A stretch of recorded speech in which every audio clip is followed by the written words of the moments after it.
want to thank you all for being here tonight.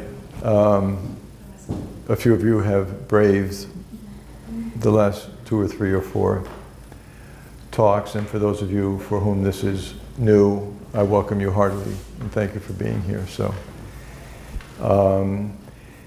and I want to thank Amanda Upton, who is, I think, in the other room, and she owns Putney Moves and does a beautiful job. And some of you may know that my beloved wife, Kim Friedman, is one of the yoga teachers here, so I will make a shameless plug for her Monday night class. Anusara, she's wonderful. And all the other good teachers as well. So, and also Maria Dominguez is here to help us out, and I repeatedly confuse her name. So, anyways, but she does a beautiful job, and she does volunteer for the Brattleboro Community Television. So, I'm grateful for that, and this will appear at some point in the future. So, for those of you who don't know me, I'm Tom Redden. I teach at Southern Vermont College. My academic background is political science. I teach political science and history there, a few other odds and ends. My outfit would suggest something I know besides my desire for improving my sartorial variety. Since I'm such a bad dresser, my beloved wife Kim says the black looks good, so I go with black when I can. Anyways, so I'm a ordained Zen Buddhist priest in the Zen Peacemaker order. For those of you who follow these types of things, this is a Japanese Zen school that's an interesting combination of what's known as Soto and Rinzai Zen. Bernie Glassman, some of you may be familiar with. He's founder and so forth of the Peacemaker order. He was my teacher for a long time, and I've had a couple in between, and his wife, Eve Marco, is now my teacher presently. So I used to practice up at Zen Mountain Monastery. John Dido Laurie is the Zen teacher up there who passed away a number of years ago, and I practiced with him for years. But mostly I am very much of a lay person. I am very happily married and have wonderful children and a family life. And so this little endeavor represents the 4th talk. And what I've been exploring over the last 3 or 4 years has been trying to imagine a Buddhist politics and what that may actually look like. And needless to say, we live in a time where, conservative and liberal visions dominate our political discourse. Conservatives talk about tradition, they talk about less government, they talk about individual responsibility, among other things. The good liberals and the Democrats talk about social justice, about equality, about freedom, among other things as well. And at the heart of a Buddhist politics is the very simple question, which is at the heart of Buddhism, and that is, why do people suffer? And how does one sort of extricate ourselves from that cycle of suffering? And so what I'm trying to do is try to take Buddhist principles and to apply them to a political discourse. And so at the heart of this is a very, very simple idea that a Buddhist politics would look at the single question in all political decisions: who is suffering? How do we eliminate that suffering? And that would be based very simply on beginning at basic needs. At the time of the Buddha, he talked about what we call the 4 requisites. In development economics, we talk about that as basic needs, or the basic needs approach. And so we're talking about food, shelter, healthcare, clothing, and then in this day and age, we're probably talking about education, jobs, things of that nature, okay? And so what I've been trying to do over the course of these talks, and I have to say that I'm grateful for every single one of you for showing up, for allowing me to sort of think more deeply about this. And so the 4 talks to date have been based on, the first one was really to begin with the self. And Thich Nhat Hanh, some of you know, and all the teachers basically say, if there's going to be world peace, one must be peaceful, or world peace begins with me. And so the notion is that we looked at the issue of the self. Who are we? What is it this person Tom or Shauna or whomever it may be here, who is this self? And how does that fit into our political vision? And very quickly we get into the notion that self is about identity. Self is something that in fact we construct as a result of factors both ourselves as well as societies in which we live. And therefore ourselves are very much a product of our culture, our race, our religion, our gender, our sexual orientation, etc., etc., our child raising, our educational backgrounds. That is our self. And what we talked about is the fact that we have many selves. You know, and those of you, and again, the fact is when we talk politics, I've been teaching this for 100 years now. I know that there are conservatives in the room, there are liberals in the room, and I respect whatever position people come to. The fact that we're here in Vermont, and of course in Putney, Vermont, this is a fairly liberal or fairly progressive part of the world, and therefore, that's the dominant sort of sensibilities. At the same time, you can be sure that there are conservatives and radicals and people in between. But one of the things we explored, the fact that we bring different selves. The fact is that in some situations we're very kind and loving. And in other situations we actually can be very, very harsh with people, especially when we're attacked. And I brought out the notion that it's easy for those to demonize one side or the other. And for those, and many people here are probably not a big fan of Donald Trump, the question is, am I Donald Trump? Is a part of me Donald Trump? And I think the answer, for me anyways, the answer is absolutely. There is part of me of Donald Trump. And I refer to Thich Nhat Hanh's famous poem. It's called Call Me By My True Name. And it's a devastating, absolutely devastating, heartbreaking poem. And basically he talks about the fact that, he is the butterfly that flies. He is the tree that grows in the ground. He is the sunshine. He is also the young Vietnamese girls who was out, a boat person. Some of us remember the Vietnamese boat people out off the coast of Thailand. And Thai pirates are a very, very rough crowd. And so Thich Nhat Hanh in his poem says, I am that young girl who was raped by the Thai pirate and was so humiliated and devastated that I jumped into the ocean and I drowned. And then the next line he says, I am also that Thai pirate who, if I had grown up in that small, Thai village and had been abused by my father the way I was, I would also be that rapist. And so there's a question of what is this self? And in Buddhism basically argues that the self is empty. There is no self. It is a construct.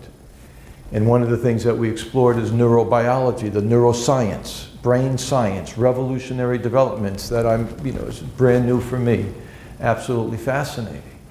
In a wonderful book called The Buddha's Brain, and in The Buddha's Brain he talked about, this guy Rick Hansen talks about the fact that, it's not that we're only neurological sort of impulses and bundles that get together, but the fact is there is no permanent self, there is no core. And so the idea of self from 2,500 years has been, in many ways, supported by neuroscience of the last 20 or 30 years, that in fact the self is a construct. And of course then when we move to politics, we get to the issue of ideology, how much we're absolutely tied to our ideas, our concepts, and how quickly we become self-righteous. I am right.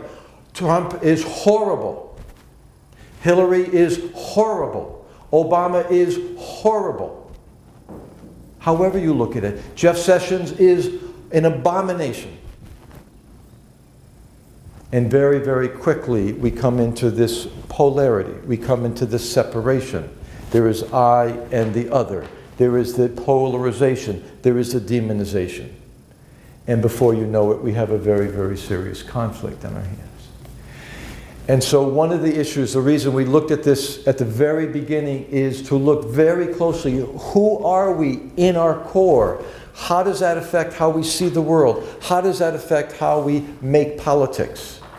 And if we are going to live in peace and harmony, what do we need to do on an individual level? And so Buddhist politics, as I envision it, requires a twofold sort of undertaking. One, to begin with, is to learn how to sit quietly with ourselves. To actually be quiet. And it could be walk in the woods, could be playing the piano, it could be a number of things. And the great benefit of meditation, and why we sit so quietly, why we try to sit still, and actually one reason why I sit on the ground here and not in a chair, is the fact that when we are perfectly still, and we are following our breath, we're really able to look at where our mind is, what kind of mind we have. Where is it going? Is it going to anger? Is it going to loving kindness? Is it going to frustration? Where is our mind? And once we can get a hold of that, then we can work on it. And this is the other thing about a Buddhist politics. This is not about simply satisfying whatever particular, flavor of the month I may have. This is about working on ourselves to learn how to love each other at the most fundamental level, and to learn how to actually open ourselves up to people with whom we disagree vehemently. This doesn't come easily. It doesn't come naturally. And at in the society that we live in a very competitive society. We are not brought up to share. This is one of the great contradictions. We teach our children to share, but when we get into business, this isn't about sharing. This is about winning. And again, the culture today is about it's winning and losing. This is, you are valuable if you win, and if you're a loser, too bad, you deserve it. So anyways, a Buddhist politics is looking deeply at who we are. Where do we get at these pieces? How do we get at this loving kindness? The second talk talked about the dangers of ideology. We looked a little bit about Trump's behavior. And last week, we talked about some of the principles of what a Buddhist politics looked like, and in many ways I just described that in a nutshell. And so today what we're looking at is what I'm calling, is basically where to go from here. What is the action? What to do?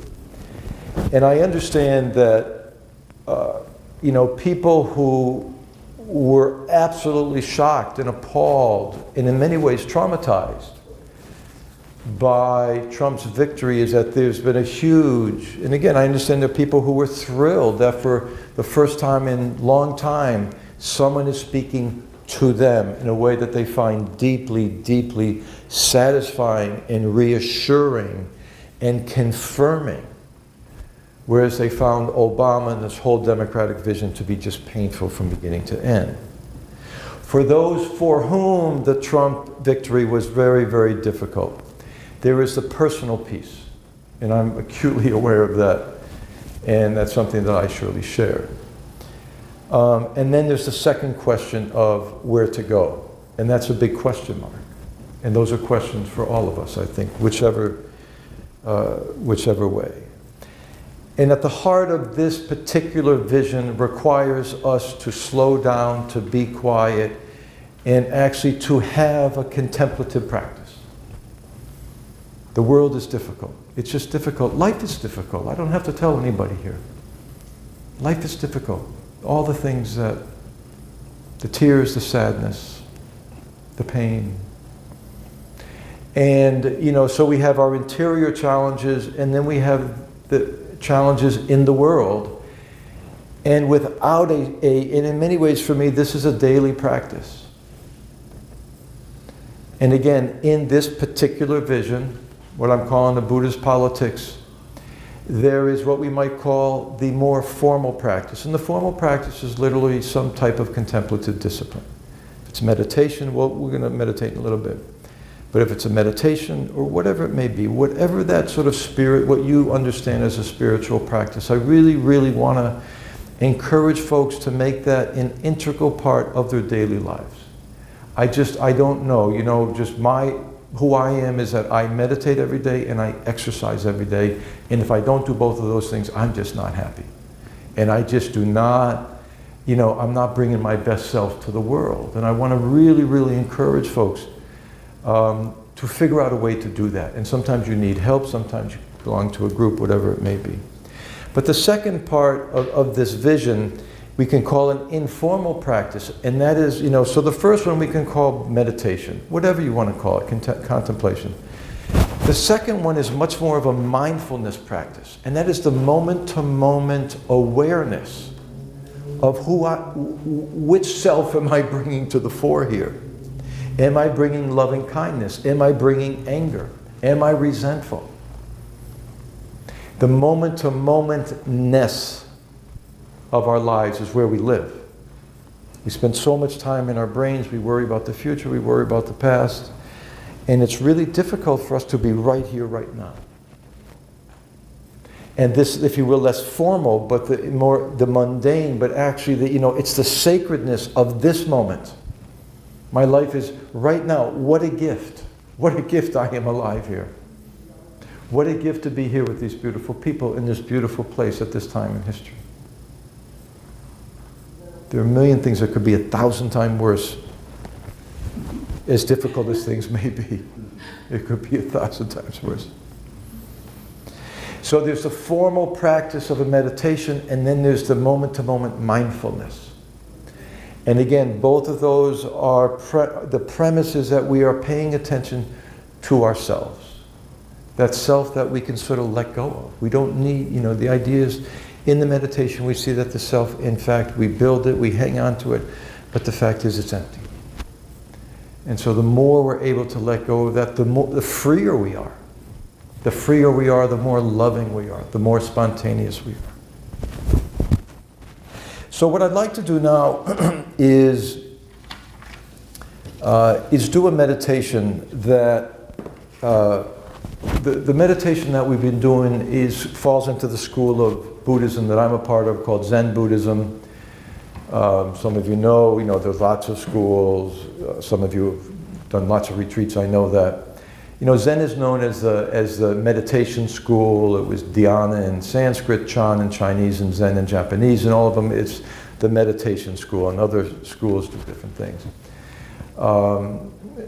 And so we've been doing what we call Zazen, just sitting, and yet today I want to do it a little bit differently, and I want to do something that's much more has to do with how do we use our discipline to try to open our hearts to other people. And some of you have done this. And so what we'll do is that we'll do some breathing for a few minutes, just follow our breath. And then I'm going to ask you to sort of do a little guided meditation. And the first one will be that we'll inhale, and we'll basically have 3 sets of folks we're going to meditate on. Number one, someone we love very deeply. Our children, our parents, our siblings, whomever it may be, our dog, who never talks back to us and is always sweet and kind.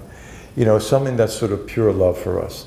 Number 2 is and what we'll do is that we're going to inhale all that feel. What is that feeling? Literally inhale it, and we're going to exhale our love and kindness toward my little Manfred. Okay, my dog, our golden doodle.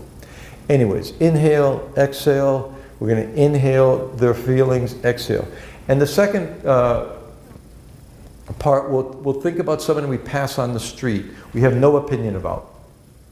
We have no reaction. We don't know them. We're not moved either way. And the question is, let's just inhale that sort of non-reaction or that sort of neutral feeling, and we're going to exhale loving kindness. And then the third person is someone who literally drives you crazy. And it could be your neighbor, it could be the person next to you at work, it could be a political figure, it could be your ex, it could be anybody, okay? So, and so what we'll do again, we'll bring in the sort of frustration, whatever that feeling is, and we're going to breathe out loving kindness toward that person, okay? And again, it's an exercise. It's something that some people find helpful in some situations. Other people find that it's hard to be loving and kind to someone who's really hurt them badly, and that's okay too. So what we'll do is that I'll ring the bell 3 times. This is traditional in the sort of Zen tradition. We ring 3 times to start. We sort of get ourselves together in the first 2, and then the third one we're really as still as possible. And then when we finish, I'll ring it just 1 time, and then we'll be done. So in terms of the posture, again, I don't mean to insult anyone who's been meditating a long time. Please do it however you might. For those of you who don't have a lot of experience, the basic guidelines for this exercise is the most important is to have a straight back. Have a straight back. Your eyes should be just down. If you want to open your eyes, that's fine. But you want to tilt your head just a little bit, close your mouth. Put your hands in some place that's balanced. You could be like this, it could be like this. Some people like to hold their hands like this, the Zen cosmic mudras, like this, right hand down below, thumbs touching very lightly. But whatever you want to do is fine. But as long as it's balanced, if you're on a chair, if you could ideally two feet on the ground, you want to be upright so that you're not sort of like back on the back of the chair. You want to hold yourself upright even if the back is supporting you. So just be balanced. Wherever you put your hands is fine. And so what we'll do is that we're going to just inhale very naturally. I'll do this out loud, but we'll inhale. And we're trying to bring, and again, what we're trying to do is bring all of our attention to the breath. So we're going to inhale, exhale, and at the end we count to number 1.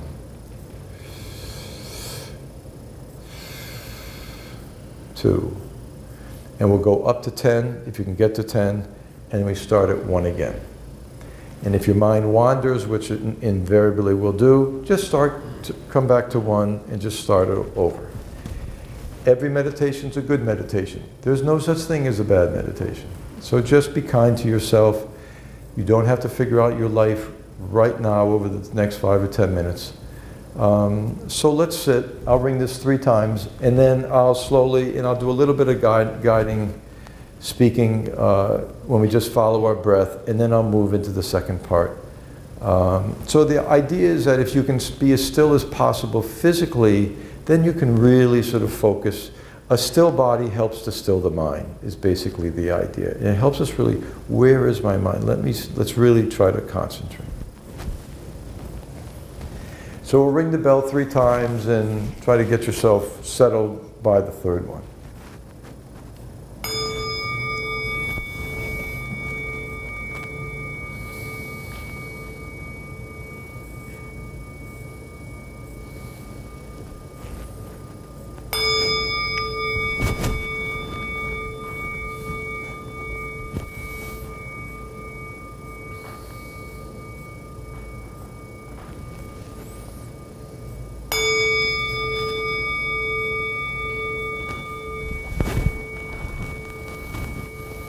So again, we're just breathing naturally, straight back. Just follow your breath in. On the out breath, 1.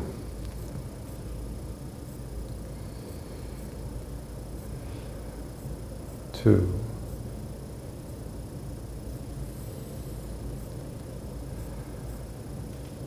3.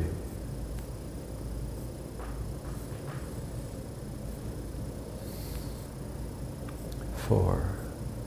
Go at your own pace. 5.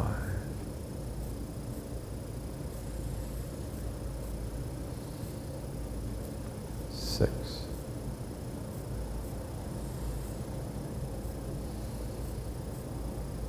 7.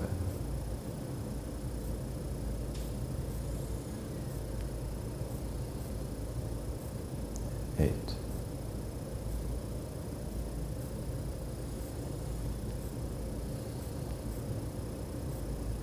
9.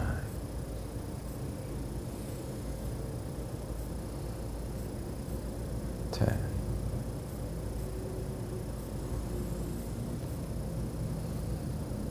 1.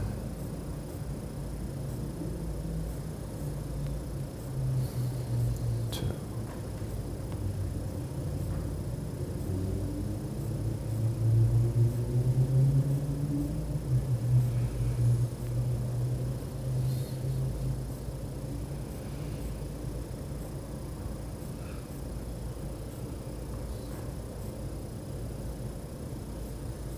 Talk about dropping into our bodies. Drop right into your seat. Get out of your head. Drop it right into your stomachs.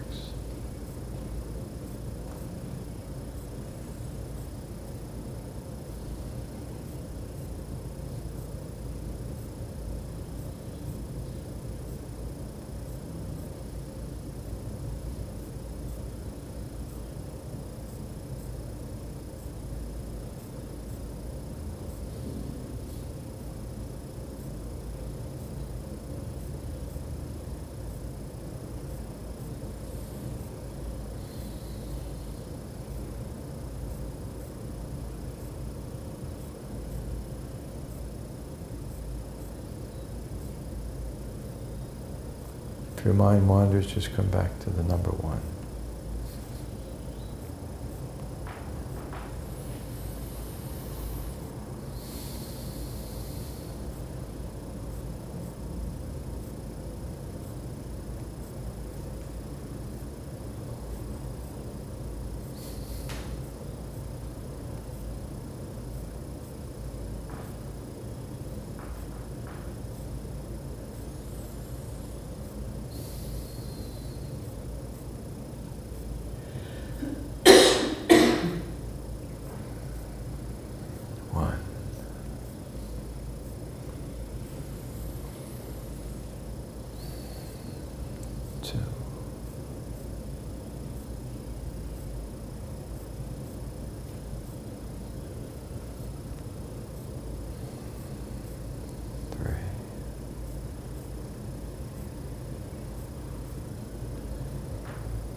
If a thought comes in, a feeling comes up, just recognize it. Don't fight it. It's not bad, it's not good. Just recognize it and just let it slide. Let it go. Just come back to the breath.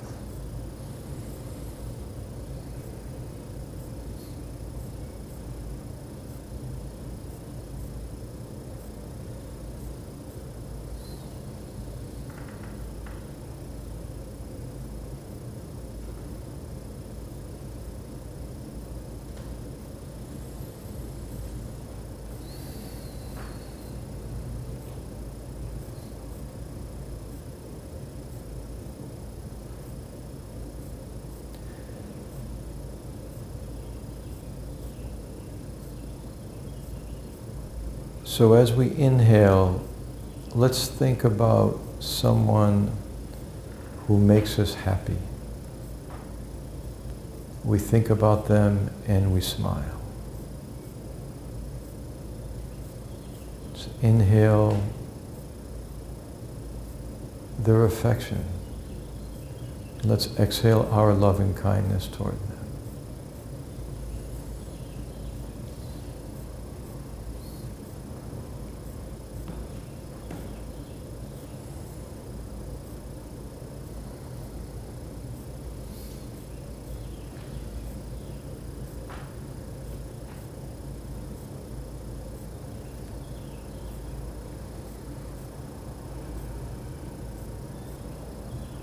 Let's feel the heart open.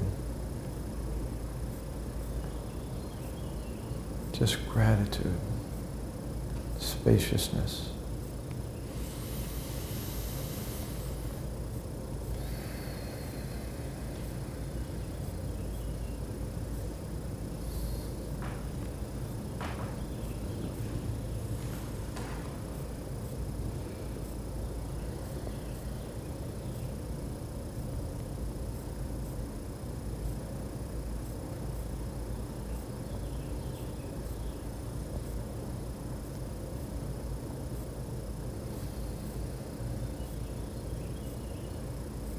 How lovely.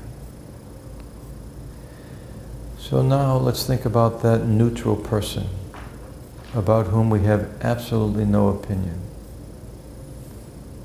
The person who walks by us in Brattleboro. We don't even see each other.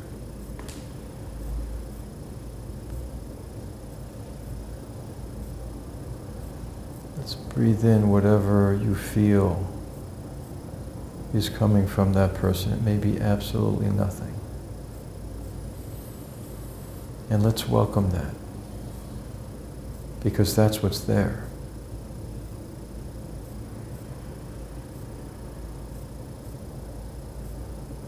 We spend so much time in our lives trying to change exactly what's happening right now when we can't change it. Let's welcome that.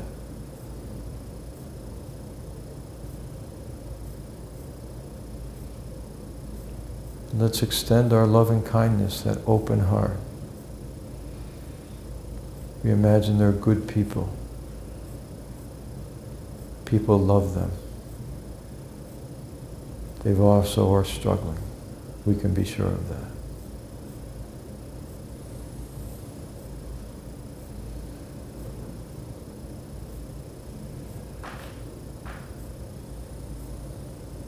Without receiving anything, we still are able to give our love to someone else.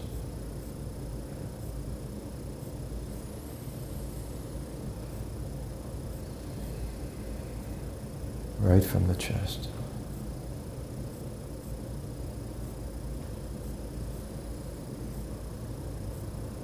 We can befriend that person in our hearts.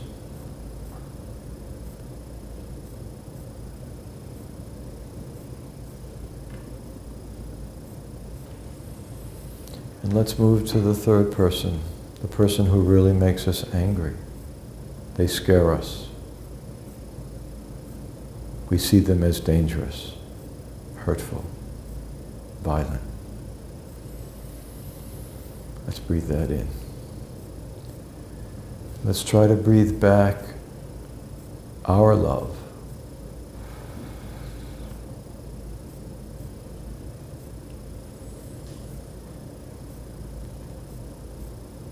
This is not fun. There is pain.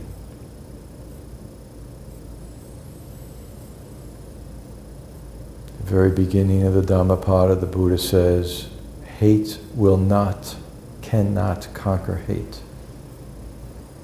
Only love or non-hate can conquer hate.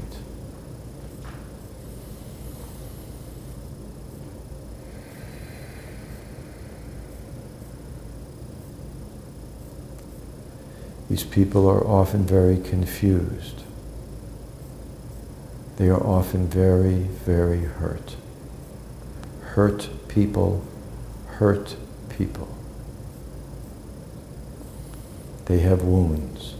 They have scars. We want them to heal. Our anger will not heal them.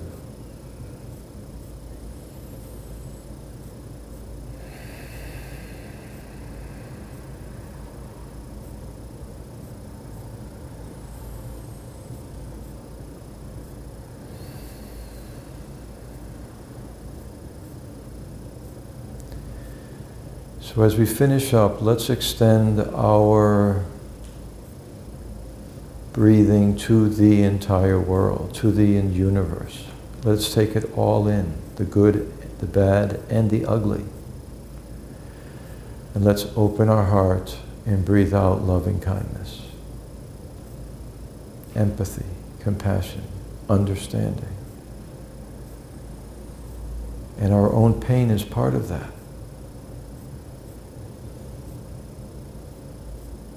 Our love is full of pain.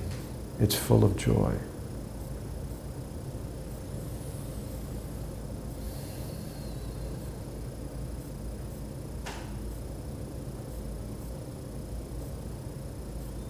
There is no separation.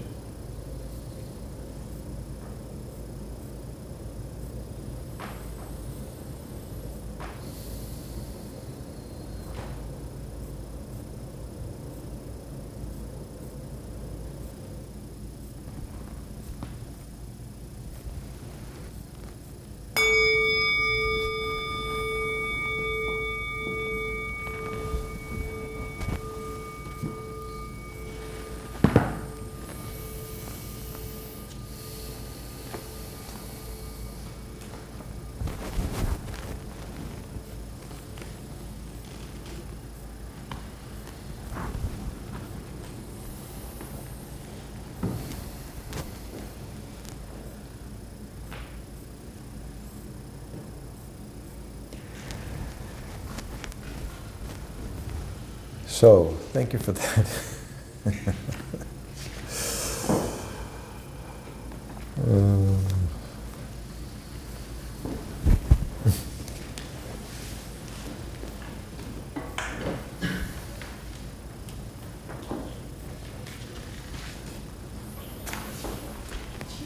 Feel free to catch your breath.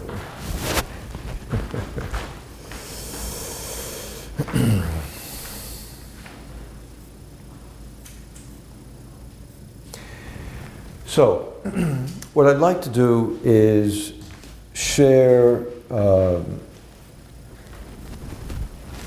some thoughts on where we are politically. And so in terms of the presentation tonight, I want to talk about the context for this past election. What was going on, or some aspects of what was going on. And in particular, I want to look at the white working class. And some of you who follow this understand that certain segments of the American electorate, in particular the white working class, folks who had, many of whom had voted for Obama, in fact, voted for Trump. And I also want to address the issue of a lot of liberals and progressives who simply cannot understand why Trump is attractive to people or why folks are voted for him. And part of that, from a Buddhist perspective, is this notion of understanding. You know, again, for those of you who follow Buddhism, and I assume that some of you sort of know nothing at all, which is beautiful, and others of you may be great scholars of Buddhism, is lovely as well. So I make no assumption, but I want to make sure that I cover the basics, or the bases, when necessary, okay? Some of you follow what's called the Eightfold Path, the Fourth Noble Truth. This is how you sort of live a good, happy life. And the first piece of that is right understanding. And so in terms of our politics today, it seems to me it's important for us, especially those for folks who are trying to figure out the Trump phenomenon, what the heck is going on there, okay? Anyways, there are other aspects of Buddhist sort of philosophy where right understanding is really the place to begin.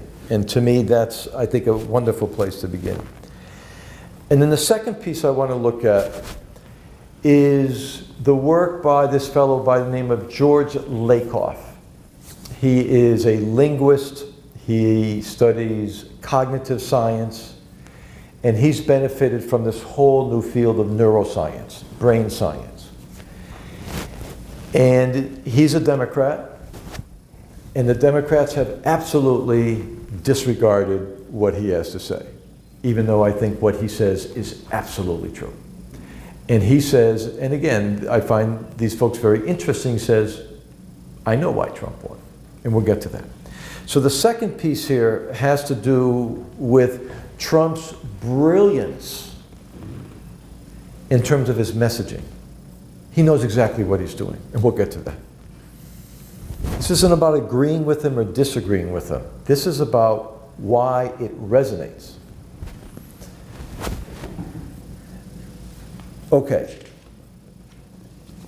I'm going to may say just a couple things about what is known as systems analysis. And this is an absolutely fascinating field that I'm just going to mention it because I think it's important. And I'll just hold off altogether for a moment. And the last general part is going to be about the Buddhist response to Trump. Most Buddhists are on the left, plain and simple. Not all of them. Most Buddhists in the United States are liberal, progressive types. And so, not all, but most. And so it's interesting to see what they have to say about this. And I want to get a little bit into this book. I haven't read the book, but I've been reading interviews and so forth. Naomi Klein has written this book called No. Basically, she's saying that we've got to move beyond no for those who are opposing Trump. There's got to be some yes there. What does that yes mean? Because Hillary was about the no, not Trump. The question is, what was she actually for, besides the 25 points? He was for like 3 things. Everyone knew what he was for, and we'll get into this. And then finally, I'll just share a couple of reflections on where this all, to sort of wrap this up. So the first thing I want to talk about is the work from George Lakoff. And he's written a number of books. And his basic message can be summarized like this. Some of us actually remember Richard Nixon. Some of us remember when he stepped down from office. I don't actually remember way back when, in the 1950s, when he was vice president for Eisenhower, and he was accused of all sorts of spending slush fund money. And he had the checker speech, his little doggy up there, showing whether he was really a wonderful, lovely family guy. But one of his famous quotes is that, "I am not a crook. I am not a crook." So we all walk out of here, and tomorrow, what are we going to remember? The word crook. Nixon, crook. Nixon, crook. I am not a crook. I am not a crook. I am not a crook. And what Donald Trump has learned in 50 years of selling himself, people remember him. Call him a liar. Trump, Trump, Trump, Trump. So George Lakoff breaks this down. And his stuff is really incredibly helpful for me. Lakoff says we have the good liberal, the good Democrat, the good Republican, the good conservative have 2 mental models, and these are moral models. The conservative has what he calls the strict father.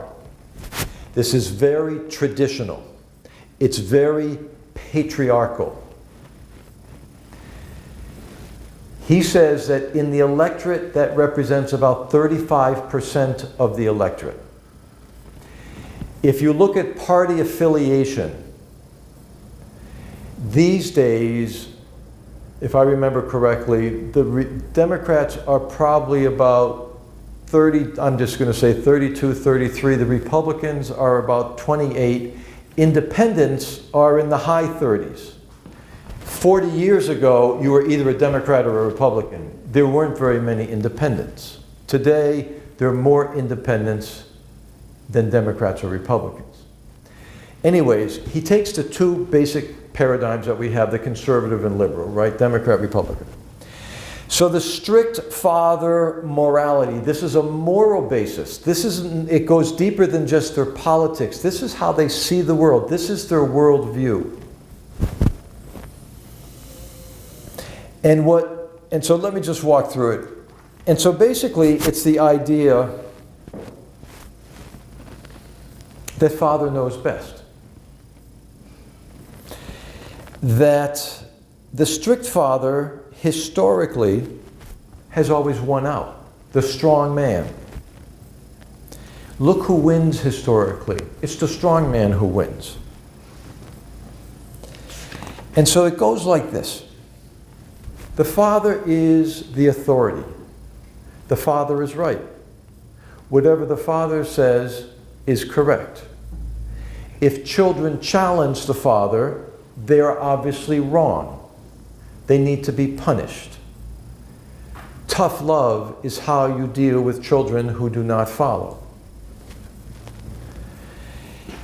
This creates very much of a hierarchy of morality and authority, and they go hand in hand. We're talking sort of traditional. We got to look not only in our communities around the world. Go to different societies. This is how it's run. Very patriarchal, very hierarchical. And so let's just go through it. The question is, Who is better than whom? Who wins in any contest? If the Father is always right, his beliefs are always right, his religion is always right, his God is always right. And so if his God is right, it means that God is above man, man is above nature. Man can take anything he wants, he wants from nature. The strong are above the weak. The strong army will always win. The rich are above the poor. The rich deserve it because they are disciplined. They are moral. The employer is above the employees. They're richer. They've accomplished more. They have succeeded. Adults are above children. Western culture is above non-Western culture. We won. We're the greatest power in history. Americans are above other countries. We're the greatest power in history. Men are above women. Whites are above non-whites. Christians are above non-Christians. Straights are above gays.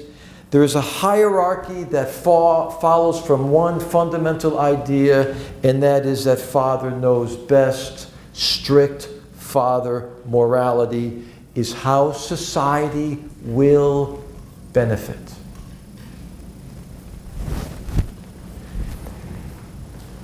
Public assistance? You're rewarding bad behavior. You're rewarding failure. You're rewarding weakness. It's exactly the wrong thing to do. I have to tell you, I have trouble when I look at with the president's budget, the Republicans' budget, slashing hundreds and hundreds and hundreds of millions of dollars from the services to poor people who are struggling beyond imagination, and giving hundreds of millions of dollars of benefits to rich people who have more money they can possibly do with, and why do they need more money? Strict Father model of thinking. You reward the good people. You don't reward the bad people.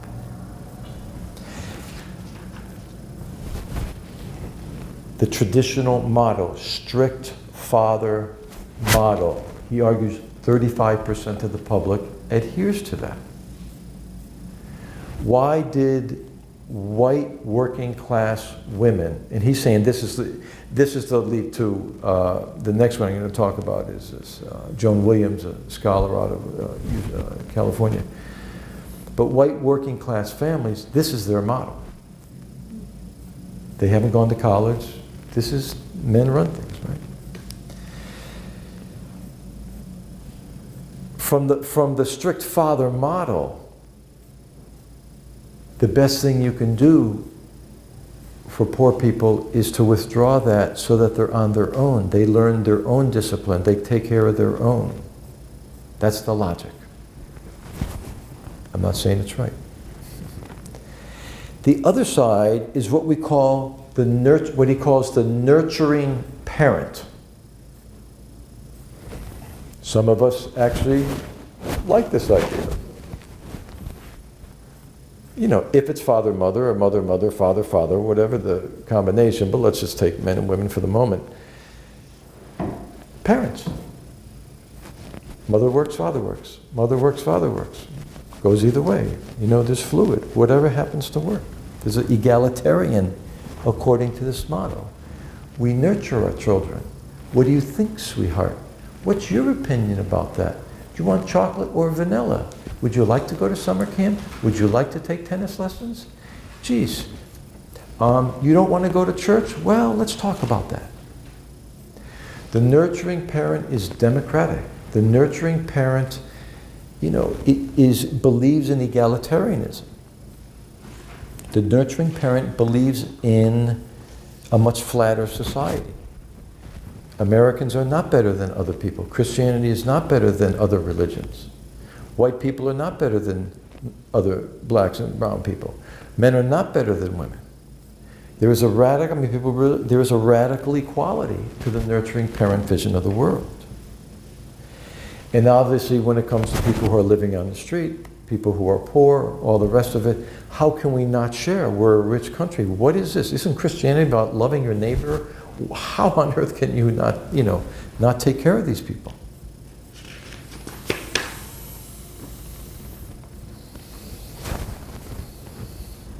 The strict father. We'll get to this. Donald Trump lies. Yeah. Okay. He ain't perfect. There is a higher truth. The higher truth is that Donald Trump understands, from the strict father point of view, how the world works, or how it should work. How we are going to make America great again is the strict father model.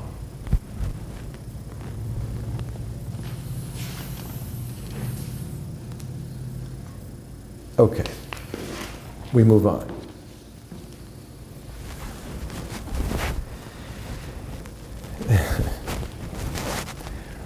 Why does Donald Trump repeat statements that are untrue? I had the biggest crowd at my inauguration of anyone in history. Here is the photo. Obama, here is yours. Nope, it's not made up. This is like real life photos. Yours is actually 30% smaller. There it is. You can't argue. Repeat, repeat, repeat, repeat, repeat, repeat that it happened.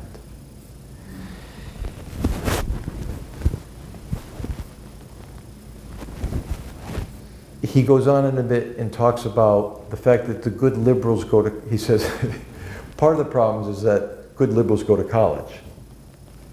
Good liberals often study law, political science, sociology, anthropology. We're very literal. This fact negates that fact. Many conservatives study business. They study marketing. They realize that it's about image. It's about emotion. It's about metaphor. It's about narrative. It's about telling a story that sells. The pre-law political science student, this fact negates that. Therefore, it's untrue. He talks about, in this realm, the thinking is different. Donald Trump's been selling things and himself for 50 years. The details are not important. He has a story. He has a narrative. And so what Lakoff says is that those of us who think linearly as we do in the social sciences, and again, this I don't want to like overstate the difference here, but the point is this, is that there are two parts. I talked about this last time. If someone says something, my crowd is bigger, and then you read in the paper, no, it's not bigger.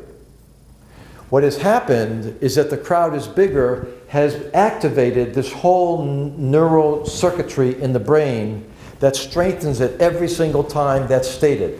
My crowd is bigger, my crowd is bigger, my crowd is bigger, my crowd is bigger. The linear people who have a tendency not to believe it, they say, oh no, it's not true, and therefore he's full of baloney.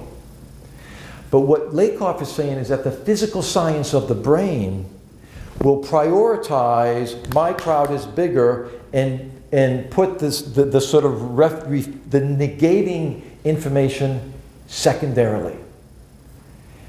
The point being that even when Trump is proven to be wrong, he's actually strengthening the neural circuitry of his followers to see him as right.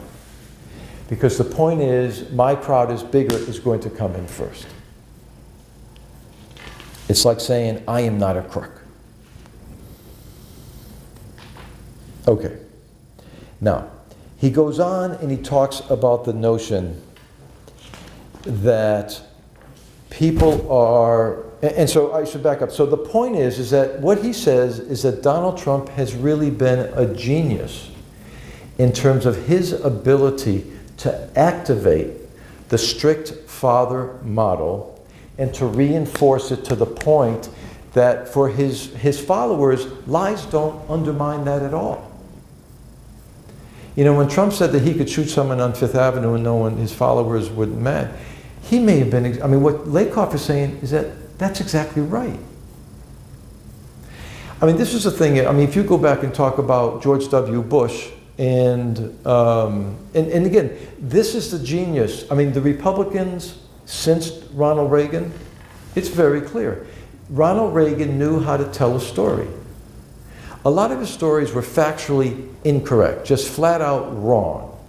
You know, the welfare queen, all these statistics about poor people and black people, and the Contras, and I mean, you can just go the list, and anybody might be happy to talk to people about this at another time. But the list is on. But his story was actually unbeatable. It's Sunshine in America. The details really don't matter.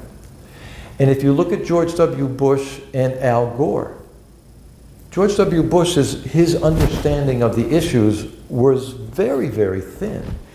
Al Gore had, you know, he had 5 bullet points on every single issue. You name it, that guy, I mean, he could have written a 5-page like position paper off the top of his head. I don't care if it was about Christianity or about climate change or about tax policy or about what was going on in Syria. Al Gore had the facts down.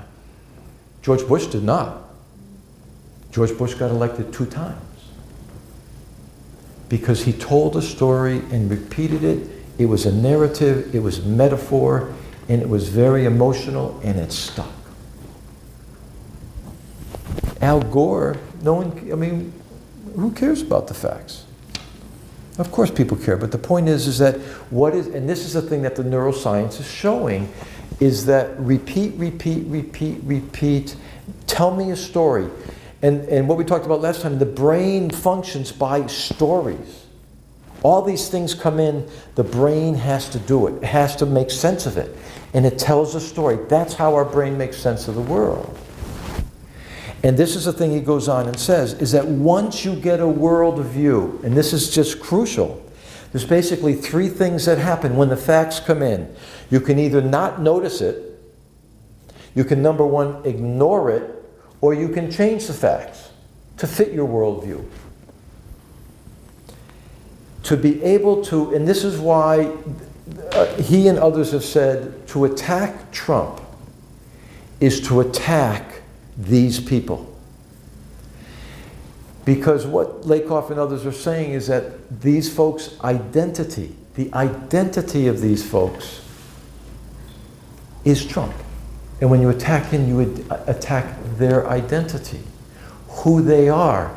And if they see themselves as moral people, you are calling them immoral people. That's not okay. People do not like that. And especially if the Democrats are condescending. Oh, those rednecks, those hillbillies, those racists, those xenophobes, those misogynists, those liars.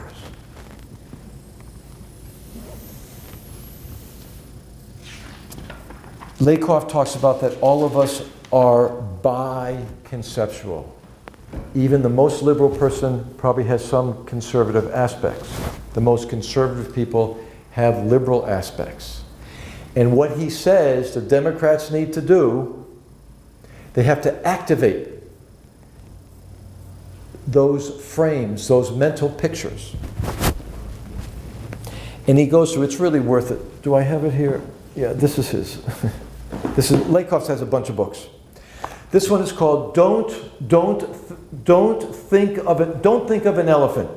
Everybody, don't think about an elephant.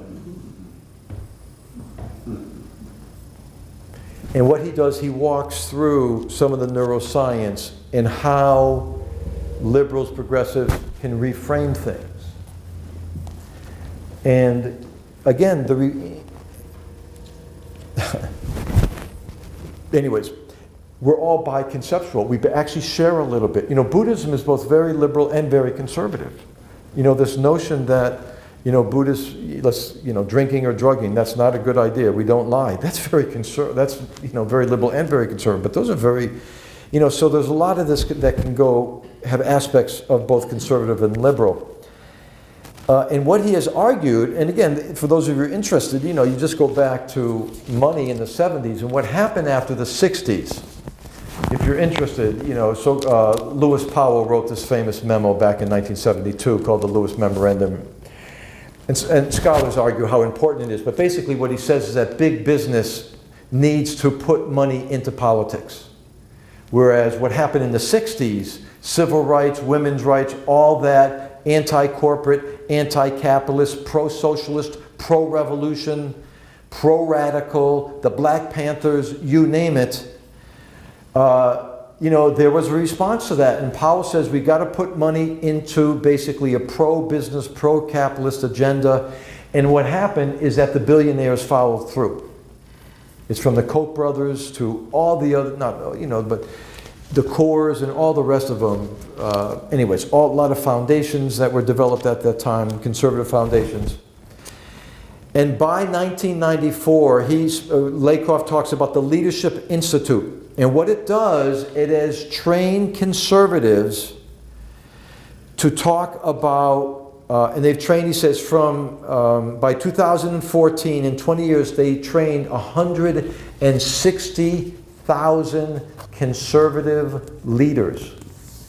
How to do a radio interview, how to write an op-ed, how to run for office, what are the frames that you use. All of this has been tested in front of groups, etc., focus groups, and they have this down to a science. And what happens is, and again, there's this incredible network. I mean, I may have mentioned this or not. The Koch brothers network of people who are on their full-time payroll is bigger than the Republican National Committee. Is bigger than the Republican National Committee. Their network is bigger than the Republican National Committee, which is a fairly formidable entity. 160,000 have been trained since 2014, and a lot of these have talking points at any time during the day. The Democrats are light years behind. And the Republicans have been brilliant in putting these frames out there, these mental constructs, these worldviews, these narratives, and being able to just stay with it. So, and what does, what to do about this fake news? Again, this fits very neatly into that, and we don't have time to actually go into it, but it fits very neatly into this notion of this worldview.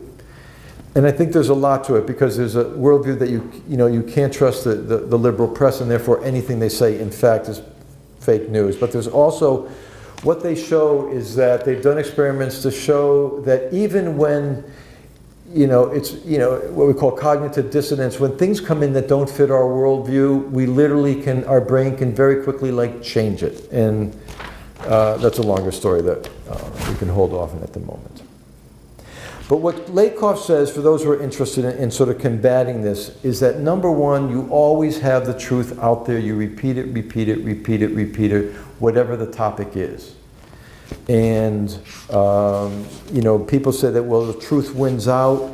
It seems that cognitively, he's arguing that, in fact, that is the way to go. But the problem is that, and again, Trump has been brilliant about this with his tweets and others, is that who defines the conversation? Who is framing the debate? And he's basically saying is that the liberals, those who oppose Trump, need to do that. Okay. Let me jump to a second piece here that follows up from that, about where the country is in terms of Trump. And this woman by the name of Joan Williams, she's a professor of law. She's a bona fide liberal. She does not like Trump. She came from an upper middle class family. She married into a working class family. And her husband I guess they both ended up at Harvard Law School. He's from an Italian-American family. And she's just had an education about working America. You know, this working class, big Italian family. She came from the other side of the tracks. And so she's been doing research about white working class Americans. And what she's saying, that the thing that's most appalling to her is not what white working class Americans, and she disagrees with them completely, their politics. So it's not about that. It's the fact that what she calls the liberal elite is so condescending toward these people.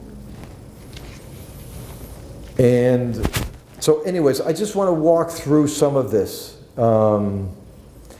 And you know, we heard things like, you know, why working class people felt strangers in the country, and you know, that was hard for me to completely understand. And I have to tell you, reading through this, she really lays this out in pretty compelling way. And her book is called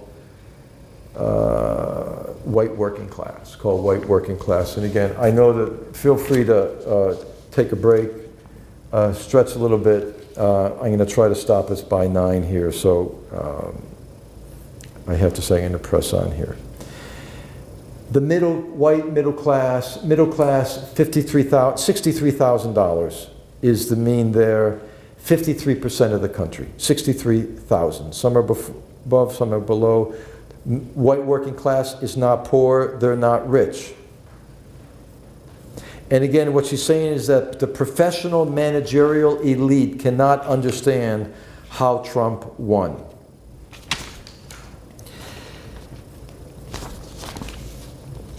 And let me just run through about 6 or 7 ways in which some of the, and let's be clear, is that I am live a upper middle class, privileged, white, New England educated lifestyle. I'm a college professor, everything that goes with that. And one of the things, so I fit into this demographic of exactly who she's talking about here. So let me just make that clear, and some of you know that already. So there's no pretension here that I'm otherwise. So she talks, and I'm going to just run through this. And again, this is for understanding. It's not to support it. So she talks, and again, she's done an enormous amount of research. And again, her own story speaks to this. All right.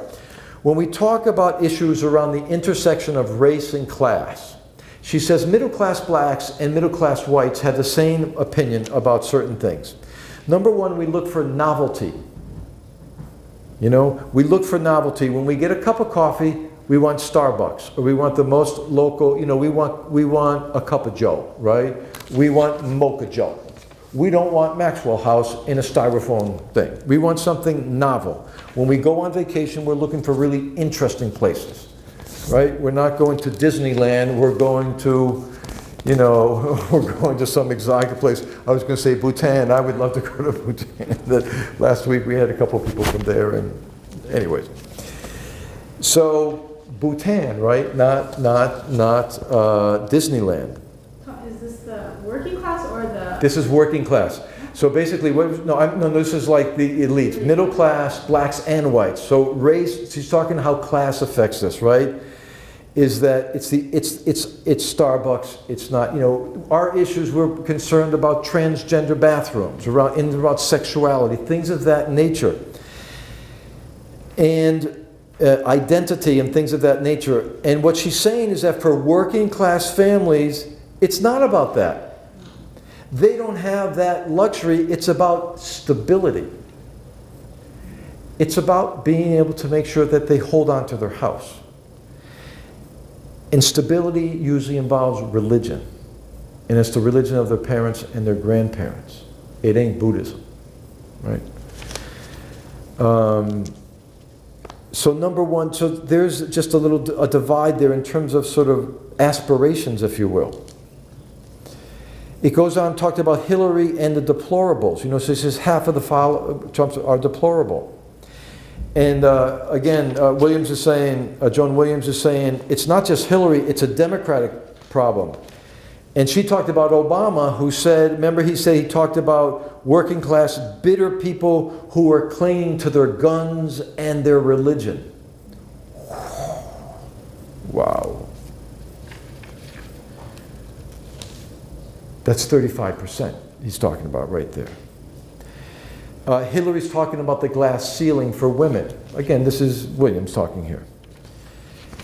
She said white working class women, the glass ceiling, that ain't their thing. You know, they're not lawyers, doctors, and professors trying to get, you know, into Harvard and the best law firms.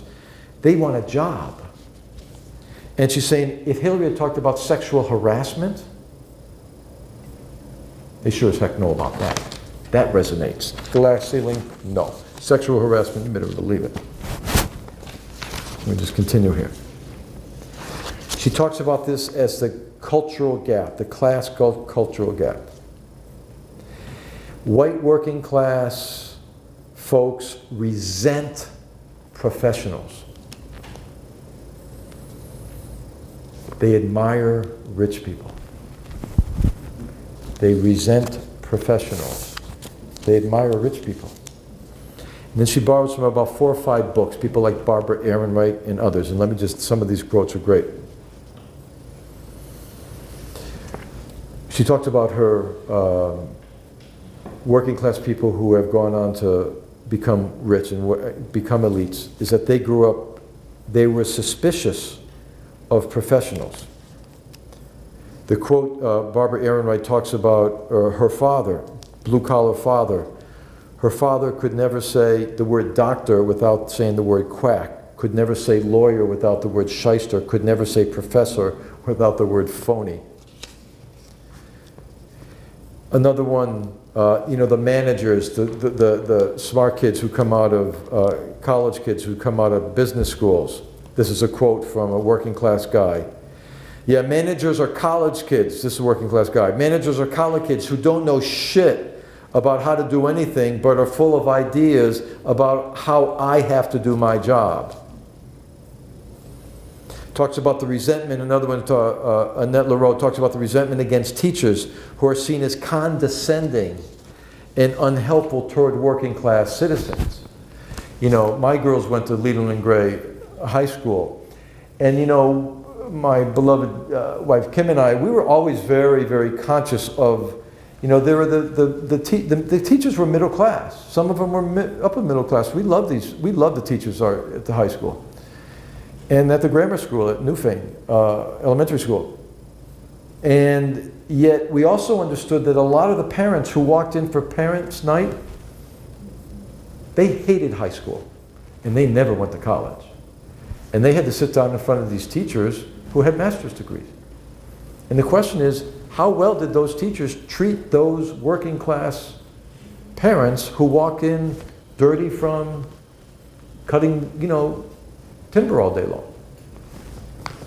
Not a surprise.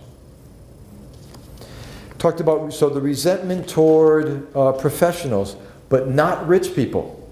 And here's a quote. A laborer saying, I can't knock anybody for succeeding. There's a lot of people out there who are wealthy, and I'm sure they work darn hard for every cent they have. And Williams goes on and says, working class people do not necessarily know many rich people. They actually don't know if they work hard or not. They see it on TV, but they imagine that they do. And she goes on to say something that's very interesting, is that the dream of working class people is not to become rich or upper middle class. Their dream is to stay with their people, working class people. They just want more money so that life is easier. But they don't want to move to the other side of town. They want to stay in their working class neighborhood. They just want more cash in their pocket. The fact that and the ultimate goal is the fact that to own their own business. And they go on talking about how much a lot of the working class people, they hate their jobs. But they have them because they have families. What they want is to be their own boss. And Trump is his own boss. You compare that to Hillary, right? The word that Williams uses is Hillary's dorky arrogance, those are not my words. And with a certain smugness, I don't know, she says the dorkiness, this is Williams, was her pantsuit. You know, I guess working class women don't wear pantsuit, I don't know. But the arrogance around the email, the fact that she called folks deplorable, the fact that Hillary as a woman was bad-mouthing and condescending toward working class men was seen as especially grating.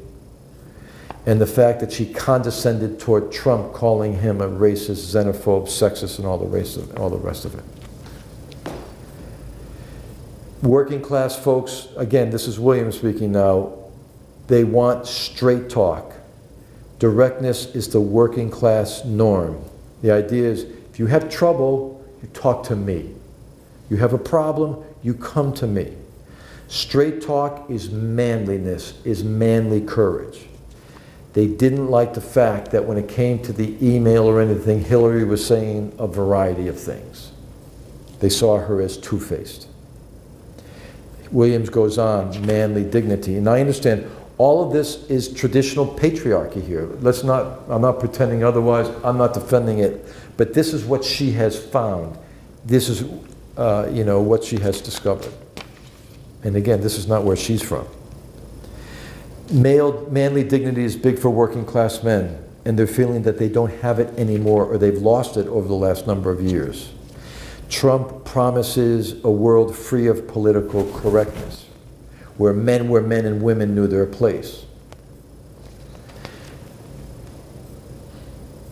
And she uses this term, it's comfort for high school educated guys to hear this. This comforts them. She says a lot of them feel like losers until they met Trump. They want to be breadwinners. She goes, since the 1970s, and these are very clear, is that, wages have stagnated for 40 years. And then with the recession, people just went down, and they went down big. And she's saying that men want basic human dignity, the male variety. And Trump promises that. She talks about the Democrats. She said there was an article in the New York Times saying that what laid off laborers should do is that they should take pink collar jobs.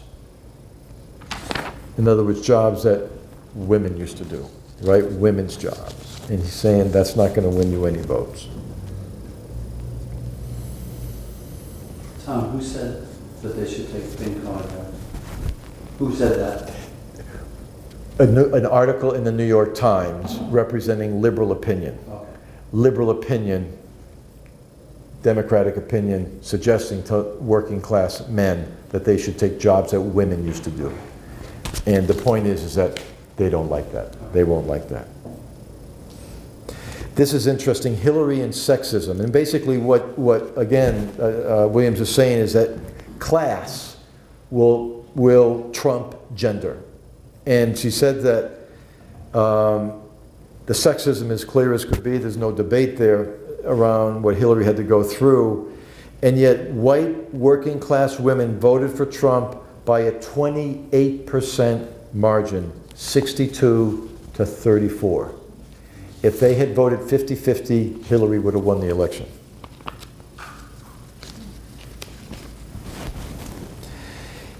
She goes on, and again, this is very helpful for me, talking about the fact that working class people do not have, white working class folks do not have a lot of sympathy for poor people. And a lot of it has to do with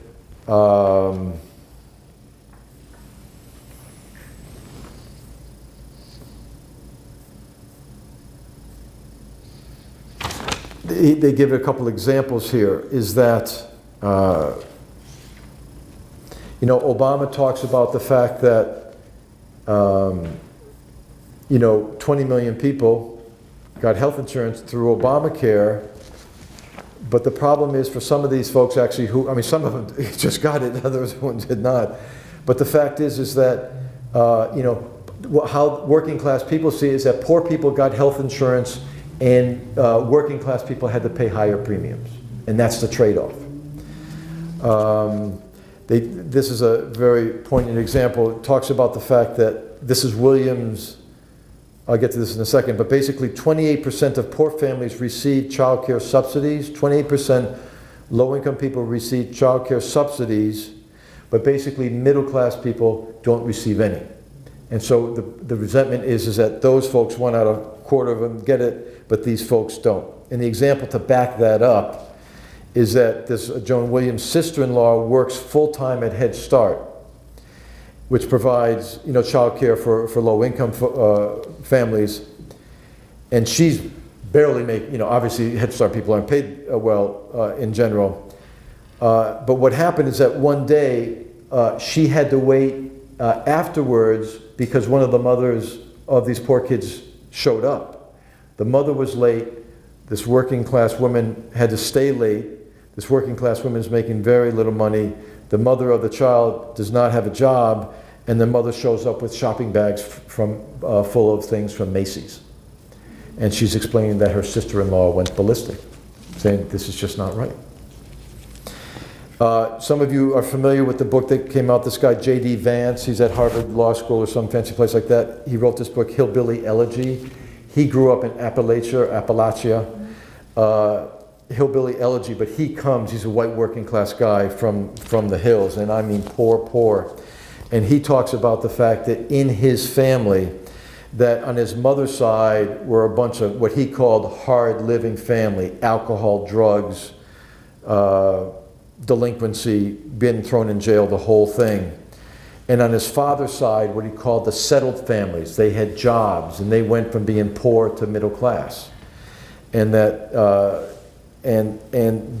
the on the father's side of his family was very, very critical of the mother's side. I mean, they were family and they were related, and yet there was no sympathy whatsoever because the fact that they weren't that, the strict father model. The fact that, you go to work, you work hard, and all the rest of it.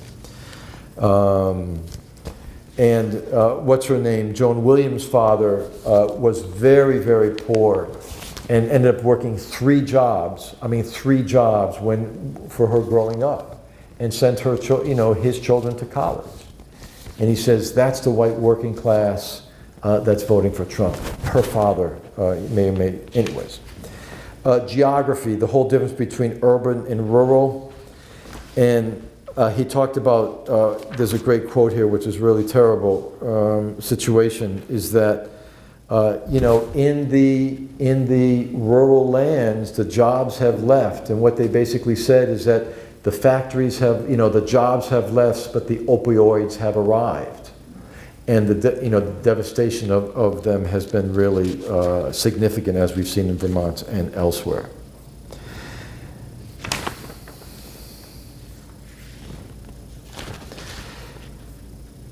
And this is the interesting thing about Trump again, is that if you talk to, again, this is Williams talking, that white working class recognize that the Republicans promise things but don't deliver. And in many ways, they're very anti-Republican Party as well as anti-Democrat.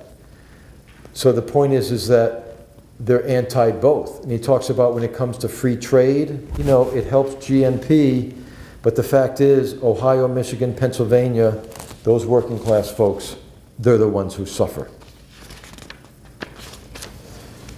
And it goes on, talks about the fact that, the elites, the Democrats, are about identity politics. Cultural issues, if it's, whatever they may be. And he said that, but, working class folks, it's about the job. He uses the example about racism and talks about the police. And he goes back to the 70s when the college kids were calling policemen pigs. And whereas today is that, there's a lot of issue obviously around white policemen shooting young black men. And what she explains is that for white working class, being a policeman is an honorable thing to do because it's a job you don't need a college education. It's discipline. You receive a good, your salary, but you have benefits and you have prestige in the community. There's respect for, if you will, that strict father discipline model and role model. And therefore, and what she goes on and saying is that for the elite, democratic elites, to write off white working class voters as intolerant, racist, and no more, negates the fact, and it's not to say that that doesn't exist at different levels, the fact that it's the economic situation that is the fundamental issue that's really at the heart of this. And so her argument is that that if the Democrats are ever going to win again, they need to take this very, very seriously. And that to develop a strategy around how to really address the issues of white working class. It's 35% of the electorate. And unless that happens, then, you know, Republicans will continue. Okay, it's about 9:15. I want to stop at 9 o'clock, and I know that's still a huge stretch, and you all are incredibly patient and showing great endurance, especially since you're sitting in not the most comfortable chairs, so-called chairs, imaginable. But what I want to do next is I want to talk about this notion of a system. Some of you are in the mental health field, and you're familiar with things like family systems or systems analysis. Peter Senge out of MIT writes us a lot about businesses. And he basically says in about 90 to 95% of the situation, when things go wrong in businesses, the boss or everybody tends to blame the person where it happened. He says 90-95% of the time, the problem is not the person, the problem is the system. And it's something like, he takes a couple of examples here, like, you know, let's just take the issue of obesity. You know, we can say that people are obese, and obviously you just have to stop eating all this. You know, it's a moral failure, etc. But from a systems level, what we would look at is our whole food system. We would look at our whole value system. We would look at the issue, how is our food distributed? Well, it's distributed on a for-profit basis. Therefore, the food we get is the food that basically generates money for the companies who make it, right? The question is, and advertising. You know, what is advertising? Look at the advertising that young kids get. Go to your local gas station.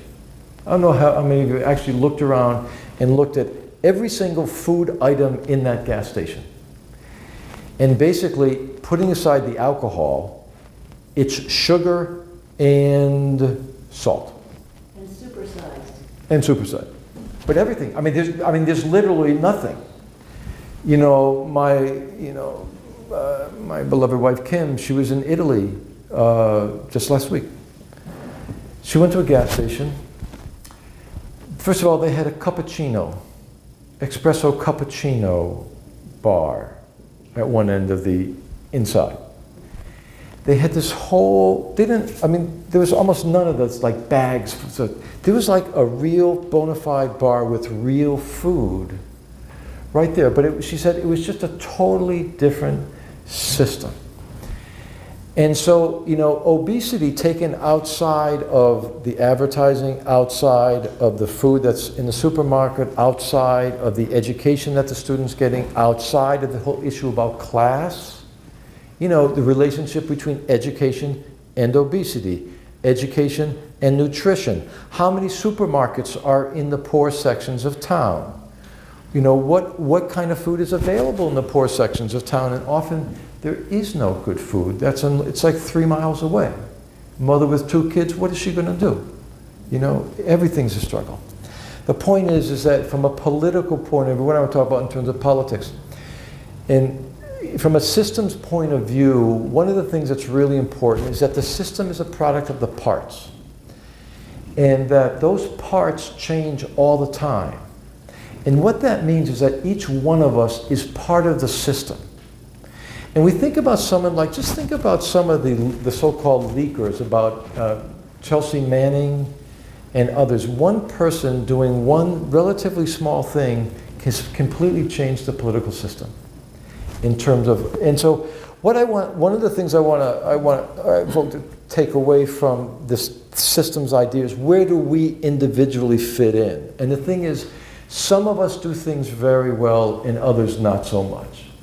You know, for me, you know, teaching something like that is really what I should be doing. I should not be marching, you know, 10 miles because I have bad legs. I can't march 10 miles, right? My children can march 10 miles. You know, they're very strong and healthy, the rest of it. Each one of us has a place, but it also means that the system changes at the top, at the middle, at the bottom, depending on where we are. And this is a much bigger conversation, but I just want to say that in the same way that, you know, if we were like working at a school and all of a sudden we introduced a very small program around nutrition that could fundamentally change how children eat, or the businesses, or maybe the family systems we're in, or the town that we're in. And if it's politics at the level of national or local, it's just think about, where do we fit in? What part of the system are we actually have a leverage point? You know, I have a leverage point. If you have my name and I have a you know, what do you call them? You know, at the end, I have a degree at the end of it. That's a leverage point that I can use that someone can't. We all have leverage points. And so to look at where we fit into that. So let me just, I know that's sort of a very short suggestion there, or sort of covering that, but let me just think sort of broader about that. So let me just bring a couple things in. What's interesting about the Buddhist response to this is that it's always, almost always, and I've been through probably, I don't know, let's say at least 15, but maybe more like 20 different Buddhist teachers in the country who are talking about this, and they basically all say the same thing, is the fact that we cannot demonize we cannot be othering people. We cannot see them as enemies. We have to see them as non-separation. The fact that we have to avoid polarization. We have to make sure that we don't demonize folks.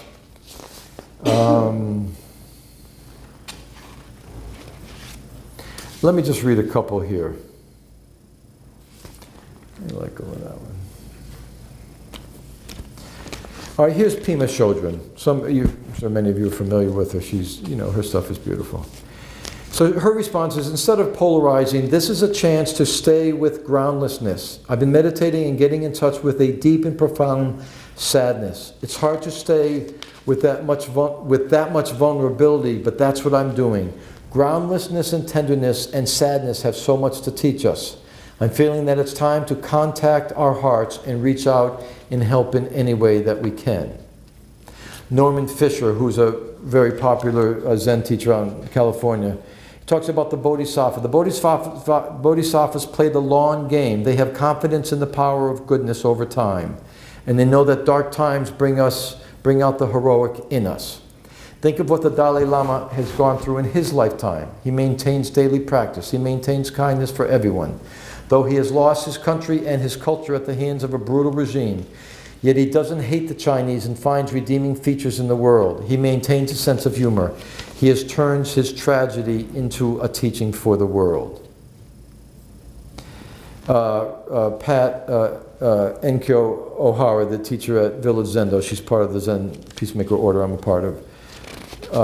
She says, she thinks of one of the Bodhisattvas who hears the cries of the world, and I realize how vital it is for all of us to listen to all the sounds of this unhappy nation. What suffering has led to the anger and hatred that has arisen? And why are so many of us surprised at this outpouring? Perhaps we have not been listening to the cries of the world with ears of wisdom and determination. This is an interesting one. I'll just read a couple more. The question is, what has changed? And this is fellow Craig Hayes. He's a Buddhist teacher and a PhD student in counseling. He says, what has changed? And his answer is, nothing has changed. He says, of course, everything has changed. Trump's presidency marks a dramatic shift in American democracy. His campaign has been a departure from every conceivable form of civility. But From a Dharmic or a Buddhist perspective, nothing has changed, because when we practice Dharma, the teaching, we practice the long view. We practice in a tradition that has seen our foremothers and fathers, and I found this interesting as a reminder about Asian history. Forefathers who have gone through war, famine, drought, invasion after invasion, colonization, decolonization, military coups and military dictators, sickness, old age, and death, and the inevitable ups and downs and horrors and beauties of uncountable lives over years and decades. So when we practice Dharma, we know what we're about. We don't take refuge in the political machinations of giant democracies. We don't take refuge in relationships because of there. And again, Bampa, he basically goes, we take refuge in the Buddha, the Dharma. We take refuge in our Dharmic intentions, our intention to wake up, and our unshakable intention to benefit. For that means I'll continue. In short, I'll do my best to ease suffering, my suffering and everyone's suffering, one moment at a time, for as long as there is suffering to ease. And this basically goes on in this light. So what's interesting, I'll say that most of the teachers that I read are good liberals. And there's a wonderful, if you've ever read the book that I have here by an African-American woman called Radical Dharma. It's by this woman, Angel Kyoto Williams. She's a Zen teacher. As I said, she's a black woman. And she takes a much more critical point of view. And I just want to read this because I love what she, and I'm going to, my oldest, my Emma, and I are going to go to a retreat with her in a little bit next month or so. Anyways, she says that this is a time to go forward. We have to call people to a vision that includes everyone and demonize no one. So let me say that again. We have to call people to a vision that includes everyone and demonizes no one. It's important to exchange touching on issues of race, class, and the deep divide that splits us. She says, I am enthralled by the degree of agitation that I feel from my white accomplices. She doesn't use allies because she wants to disturb things. I think we have a perfect storm of factors coming together to take an evolutionary leap. This is a very interesting point from a Buddhist perspective. You know, there's the whole Chinese things I may have mentioned before, but, you know, crisis is also opportunity. You know, supposedly JFK said, you know, the Chinese character for crisis is also the Chinese character for opportunity. It's a wonderful, you know, sort of contrast. I just read about a year or two that the Chinese doesn't say that, but that's okay. But crisis as opportunity. The point is that her point, what's that? Just repeat it over and over. Yeah, there we go, that's right. There we go. Anyway, so she talks about this, a perfect storm to take an evolutionary leap. And this is another thing that one of the teachers talks about, is that this is awakening. And one of the things that's interesting about, you know, hearing from people of color and historically marginalized folks is that they're saying is that white middle-class people, for the first time in a long time, especially us good liberals, those of us who fall into that, who live very comfortable lives any way you look at it. That we have lots of choices, we can do this or that, but that for the first time, maybe ever, we have been thrown off in a way that we're really afraid. That this has made us afraid in ways that people of color have afraid their whole lives.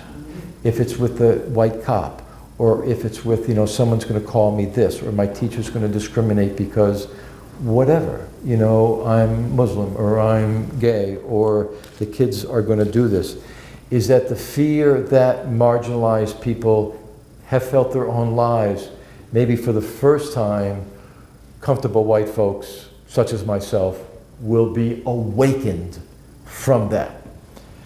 And again, I think some of the most interesting things I've read is that this is a possibility for awakening. And he says, and we have, and this is related to comfort and discomfort. And we have enough people, folks of privilege, who are so accustomed to getting things their way, who are pissed off and actually coming undone by the threat to all they believe in. But she says the window is small. Human beings will acclimate to anything, and especially the human beings who don't feel the direct pain. And so this is a very interesting little piece for many of us good, comfortable white liberals who are appalled by Trump, but also have in many ways aren't affected by him. He could do all sorts of things to people. It's really not going to affect me. It's not. But the question is, will I get complacent about this? So let me wrap up with this final vision that was the title of this section, called the Bodhisattva Army. And basically in Buddhism, as some of you obviously know this, is that the Bodhisattva, the strict definition of the Bodhisattva is that person who is literally on the verge of becoming a Buddha and is going to achieve ultimate nirvana and will not be reborn, right? Because ultimate nirvana in a Buddhist context means that you're not going to be reborn into your next life, okay? The Bodhisattva is one who's literally spiritually developed enough that with just a little bit more of a push that person's capable of, can actually reach that ultimate nirvana, but decides not to. And decides not to so that he can serve those who suffer in the world. That person's going to be reborn and will come back as a loving and kind person who's going to serve people even more. And is going to be reborn again to serve people even more. And the Bodhisattva Vow, that literally those of us who get ordained in any sense that we make, is the fact that I will commit myself to a path of service and loving kindness until all beings are enlightened. Till all beings are enlightened, which of course is impossible. But it means that we make we make the vow to continue on and on and on in serving others. The Bodhisattva is the person who commits her life to the service of others. And this is very powerful. In the sort of tradition that I come in, which is called Mahayana tradition, the Northern School, they talk about the Bodhisattva is the ideal of the Buddhist practitioner. And it's the idea that we become enlightened. We work on our own enlightenment. We work on our own stuff. We meditate, we sit, we develop mindfulness in order to serve others. We become enlightened ourselves. We're selfish about ourselves in order to serve others.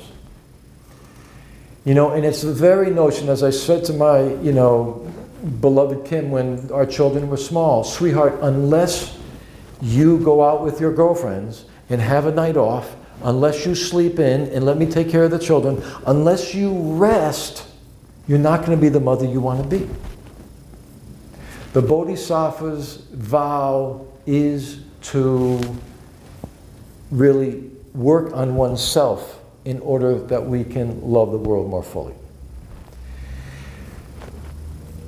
And it seems to me, from a Buddhist perspective, and a number of these authors, basically they speak to this, because basically this is the model, is the fact that the way for those who are either for Trump or against Trump, really wherever we are, it's the idea that it is our practice, day in and day out, to do what we can do given who we are. And that we figure that out through our meditation, our ability to be quiet, our meditation to be honest with ourselves. And sometimes we may need a therapist to do that.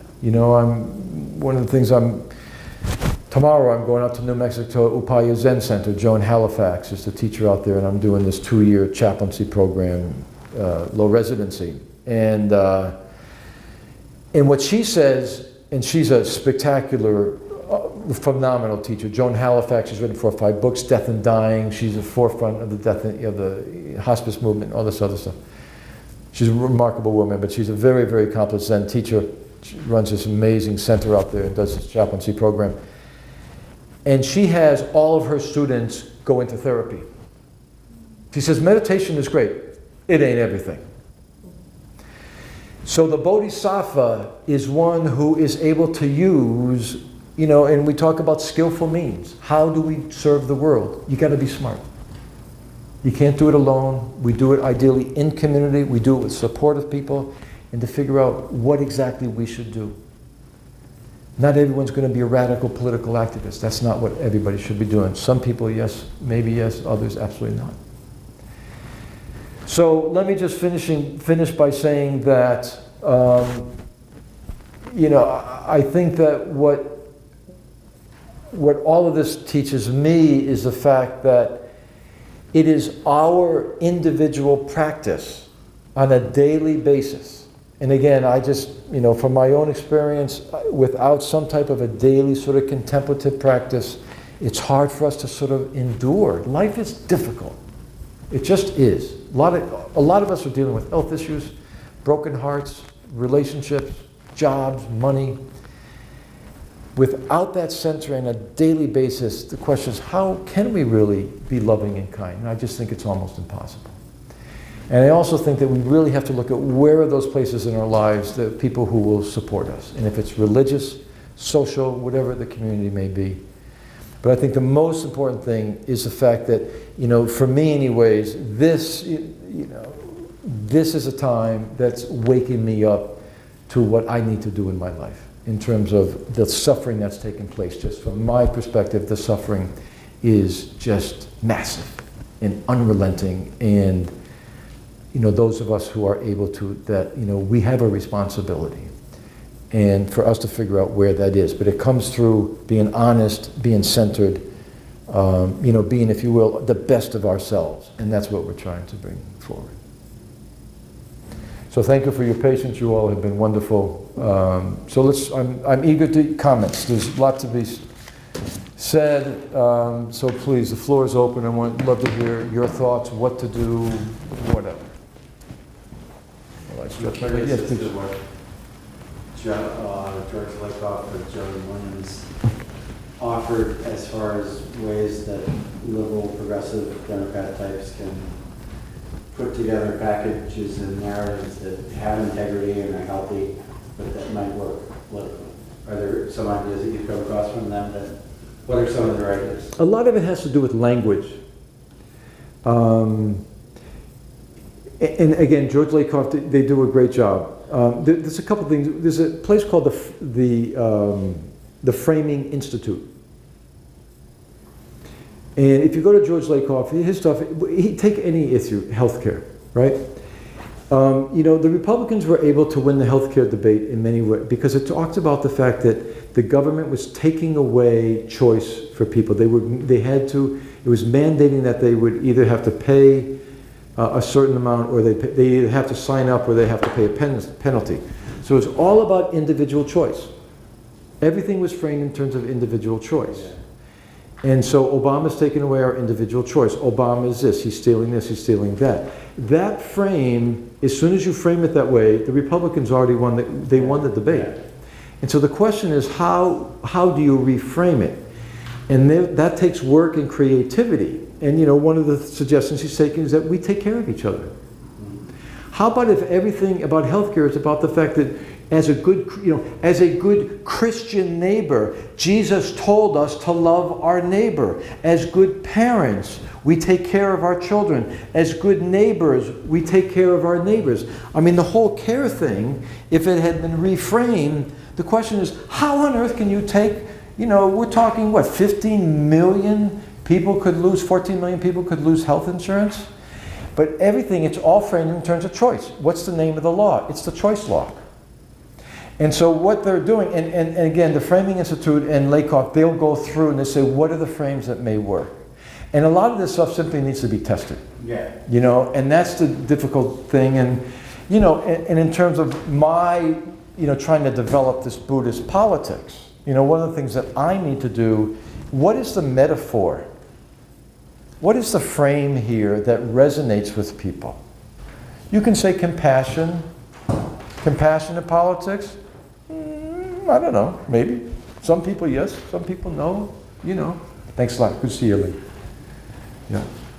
The word Anyways. compassion has kind of gotten associated with a lot of the Exactly. other negatives that are already out there for liberals. And that's the question. And again, this is, you know, that's where a lot of the work is. In terms of politics is, you know, this is a tricky, very complex business. And I'll say one of the things about systems theory, it says that complex issues need complex responses. I'm sorry. Go ahead. I know you got to head off. Yeah. I just want to thank you for thank having you. authored this, and it's been really interesting. Great. It's generated a lot of questions, and I wanted to ask if you consider coming back after you go out to New Mexico and do your thing, but come back and have another session that's A discussion. open to questions, facilitating conversation, because I think everybody probably has a lot of questions. I would love to if that makes sense. And it may be just you and I who show up, but that's okay. I just wanted to put that out there. Can you leave me your email or something? Yeah. Do you mind? Or I actually have I give you my card, but it's in the other room. But leave it. Will you leave it out front? That'd be great. Okay. Thanks. Yeah. Thanks a lot. Yeah. Charlie, go ahead. I was going to make a quick comment, a thought about language, and Yeah. I heard that there's a poll, and they asked people, do you think we should have Obamacare? And a lot of people said no, and then they said, do you think we should have the Affordable Care Act? And a lot of people said yes. Right. Yeah. I mean, the polling is so interesting. It's that they ask the question, what is your opinion of education in the United States? And let's say it's, I don't know, how many of you support education in the United States? And it's like, I don't know, 55%. But then you ask, how many of you support your local, the school that your children go to? And it goes up to like 85%. So, I mean, there's this whole, I mean, the media thing is a very multi-layered, very, you know, complicated, complex issue. You know, why do we think the way we think? And I think that there's huge questions. You know, we live in a capitalist society. What does that actually mean in terms of a value system? You know, why did Bernie Sanders do so well? You know, why did Bernie Sanders and Donald Trump do so well? Bernie Sanders, you know, he calls himself a socialist. 20 years ago, imagine in the Reagan era calling yourself a socialist and running for office and being number one or close to Democrats. I mean, the whole framing thing, I mean, what this comes down to is how things are framed. And that's the thing that, you know, there's a lot involved there. It has to do, you know, and basically what happened in the 70s is that all of these think tanks pumped out hundreds and hundreds and hundreds and hundreds of position papers and just inundated Congress. And, you know, I mean, money has just transformed American politics. I mean, you look at, anyways. I mean, the whole public opinion thing is there's so many layers to it. Yeah. And it also goes back to education and facts and what people believe and what, yeah. And it's a Yeah, machine. go ahead. Yeah, please. I'm sorry. Machine. I mean, it's a big cog. It's big. Yeah, right. And lots of people working together. And I was thinking a lot about Donald Trump. When you started the conversation tonight, you were saying a lot of people hate him and think he's stupid, but really he's very intelligent and he's using his framing and his language Right. very intelligently. And it made me think of going all the way back to The Apprentice, the television show. That's where, well, not where he started. No, that's exactly. That's where he started reaching out Right. to the working class people. Right. The Apprentice. Those Yeah. are people who were working for him, trying to do a good job. Right. You know, and Right. if they didn't do a good job, they were fired. Right. And you know, he set it all up like there really well. Yeah, it's interesting. Naomi Klein, who wrote this book, no, I didn't get to her, but she says her research around Trump she never watched really The Apprentice, but what she did, and I didn't know this until this past week. I guess the opening scene in The Apprentice, and some of you may know, I just don't know, is a homeless guy, like on a bench or something, and then Donald Trump in his limousine. And it fits into this whole idea of make America great. And her point is the fact that if you're a working class guy, here it is. Are you going to be the homeless guy, or are you going to be Donald Trump? Yeah, and so you're right there. I mean, he starts like he knew he was probably going to run for president, and he started way back there, And even before probably. and one of the points that was made is that his version of business, of capitalism, is brutal. Right? I mean, he savages people. Yeah. It's either you're with me and we win, or you're literally a total loser and you're going to be homeless and we don't need to care about you. Yeah. And it's interesting when I wanted to say that his whole thing, his business model changed completely with The Apprentice because it's all about branding. So what happened is that, he used to build he used to build hotels in the 80s. And then with The Apprentice, what happened, it was his name. And so he stopped building hotels, he just started to brand hotels. So he had, Trump Steaks and Trump Wine and Trump University. Excuse me. So he would brand something, they would pay him lots of money. And what happened is that every time someone said Trump, his market value would go up. And then this guy made the point that what he's done is that he's combined the American government, the American political system, with the Trump brand that makes him more powerful, that was going to make him more wealthy and more powerful. And so the Trump brand is now using the American government to enrich themselves further. So, on a different related, there is a fascinating program called Invisibilia, and they just aired this afternoon, but you can get it online. And they took It's called Invisibilia. Invisibilia, and it's like looking at the way the world works that we don't always see. Oh yeah. And so the story was about Shell Oil, deep sea oil rig workers who, this one guy came to be appointed in charge of this huge project, and he had this horrible animosity with his son.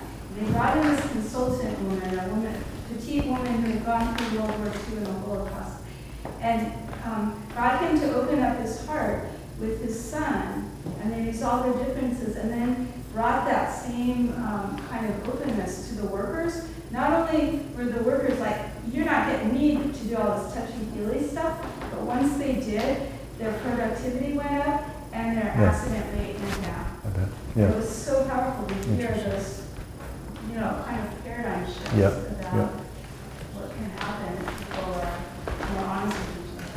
Yeah. Great. So we should stop there. Thanks everybody. You've all been wonderful, and happy to chat with folks afterwards. So thanks for coming. So have a good night. Thank you. See you all later.